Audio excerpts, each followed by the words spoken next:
Before I get into the neuroscience, I want to start with why this matters to me. This isn't just academic for me. I've lived it.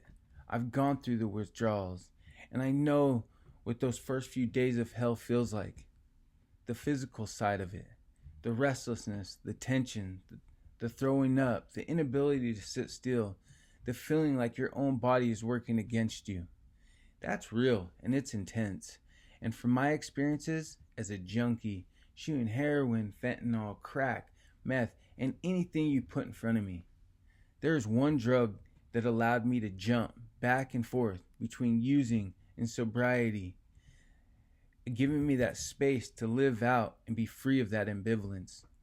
And by relieving all or about 98% of the physical withdrawal pains, even the sleeplessness, is a miracle drug. Gabapentin. Gabapentin is a miracle drug for addictions and addicts. And just about any drug. I believe it can give someone going through withdrawal real relief from the physical pain, and not just take off the edge off, but actually reduce the intensity enough that a person can get through those first few critical days and hours. That's what led me to this. Trying to understand what it's actually doing in the brain that creates that level of relief. So the purpose of this presentation is to break down the neurobiology behind that and connect what's happening at the synapses to what someone actually feels in their body during withdrawal. Because I believe if we understand this better, we can help more people get through that initial phase and stop being afraid to quit. And that can be the difference between continuing recovery or going back to using. Today, I'm going to break down what happens in the brain during the first 24 to 72 hours of withdrawal and how gabapentin can help stabilize that process. This isn't just about symptom relief. It's about understanding withdrawal as a neurological event and improving how we respond to it in recovery. And what I want to emphasize is that early withdrawal is not just discomfort. It is a rapid destabilization of brain systems that have adapted over time. Understanding that the shift changes how we approach treatment.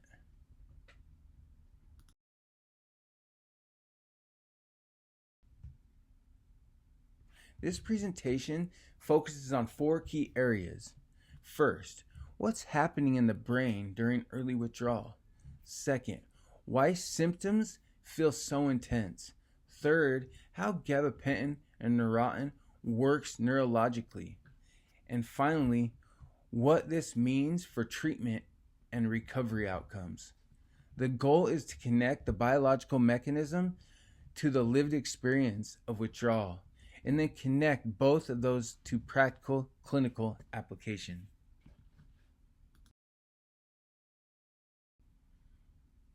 In the first 24 hours after stopping substance use, the central nervous system becomes hyperactive. There's a drop in inhibitory signaling and a surge in excitatory activity. At the same time, the body activates its stress response system. That's why symptoms like anxiety, insomnia, restlessness show up quickly. This is neurological, not just psychological. What's important here is that this shift happens rapidly, often before the brain has any time to compensate, which is why the first 24 to 72 hours can feel overwhelming and destabilizing.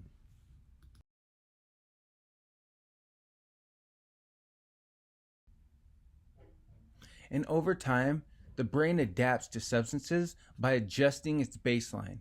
If inhibition is artificially increased, the brain compensates by increasing excitation. When the substance is removed, the system is left overcorrected, resulting in a state of imbalance and overactivity. This is essentially a rebound effect at the neurochemical level. where the brain's attempt to maintain equilibrium during the use becomes the source of instability during withdrawals.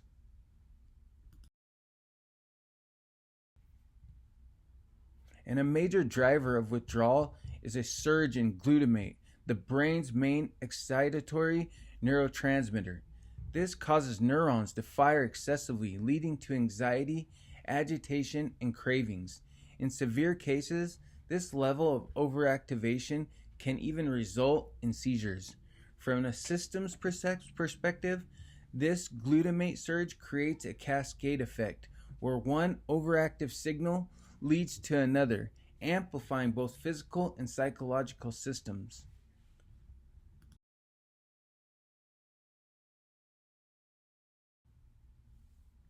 Gabapentin is an anticonvulsant medication. Although it looks similar to GABA, structurally it doesn't directly activate GABA receptors. Instead, it works through a different mechanism that makes it useful in managing withdrawal symptoms. The distinction is important because it means gabapentin is not simply replacing inhibition, it is modifying how excitatory signaling is regulated in the brain.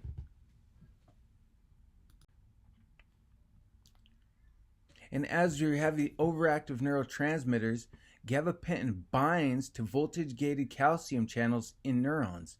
This reduces calcium entry, which is necessary for neurotransmitter release. As a result, glutamate release decreases and overall neuronal excitability is reduced. In simple terms, it helps quiet an overactive nervous system, more specifically by limiting calcium-dependent vesicle release at the presynaptic terminal. Gabapentin reduces the intensity and frequency of excitatory signaling being transmitted across neural circuits. The key idea here is synaptic stabilization. Gabapentin helps bring the brain back towards balance by reducing excessive signaling. It doesn't fix everything, but it creates a more stable state where the brain is no longer in acute crisis. You can think of this as reducing noise in the system, where instead of constant chaotic firing, neural communication becomes more regulated and controlled. Basically, your neurons are searching for that same missing chemical, and gabapentin stops allowing it to continue to fire and soothes the neuron.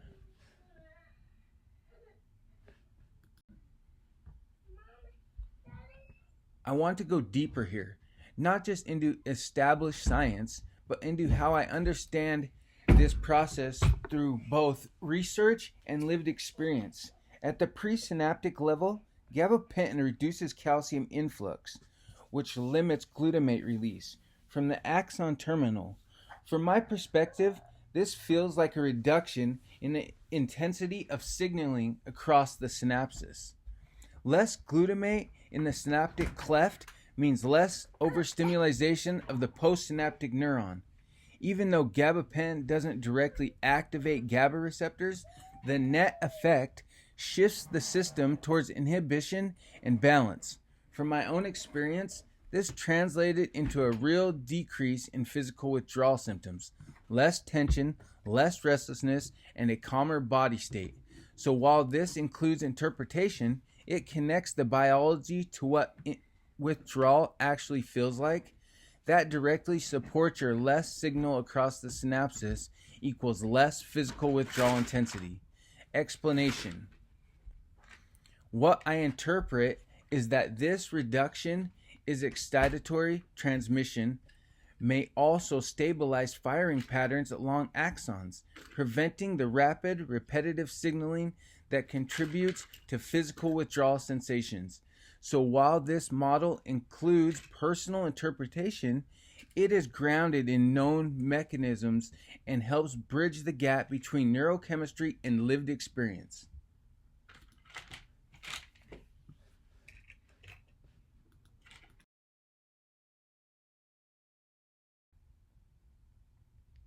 In the first 24 to 72 hours, early intervention matters. Reducing neural overactivity early can prevent symptoms from escalating. Gabapentin helps stabilize the nervous system, improve sleep, and reduce the overall intensity of withdrawal. This early stabilization may also interrupt the feedback loop between stress, anxiety, and neurochemical imbalance in the microbiome, which can otherwise intensify symptoms over time.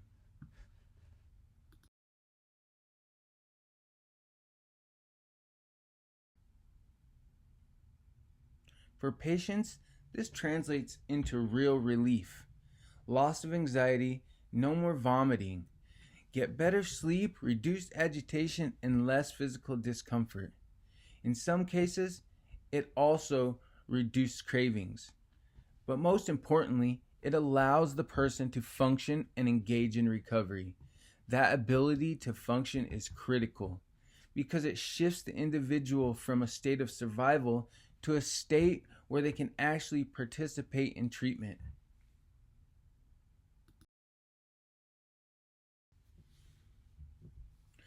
And compared to benzodiazepines, gabapentin has some advantages. It's generally less sedating, has a lower risk of dependence, and can be used in outpatient settings. However, it still requires responsible use. This makes it particularly valuable in settings where long-term stabilization and safety are priorities.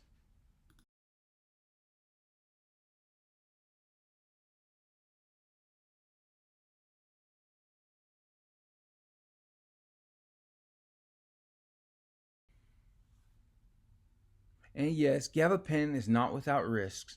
There is potential for misuse and side effects like dizziness and sedation. It also should not be used as a standalone solution. It needs to be part of a comprehensive treatment plan. This highlights the importance of combining pharmacological support with behavioral and psychosocial interventions.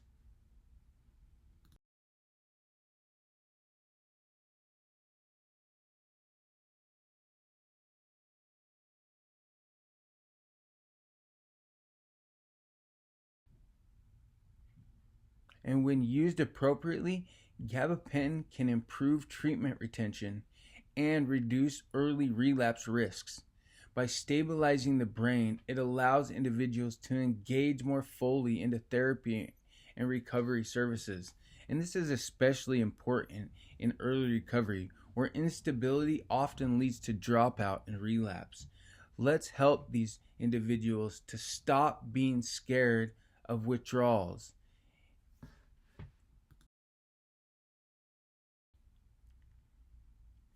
The key takeaway is this: withdrawal is a neurological crisis, not just a lack of willpower.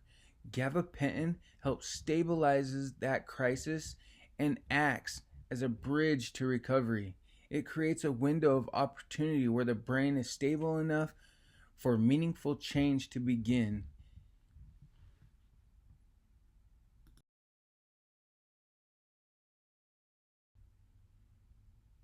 In conclusion, gabapentin provides a way to target the neurobiology of withdrawal, especially in the first 24 hours.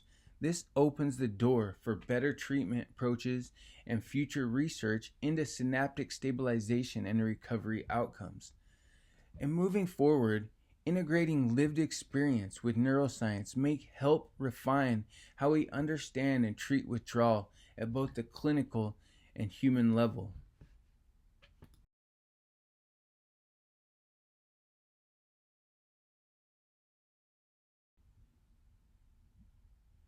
And the whole point of this presentation and this video is to help others that are struggling with addiction, whether it's meth, fentanyl, heroin, whatever those withdrawals and you're scared to go through.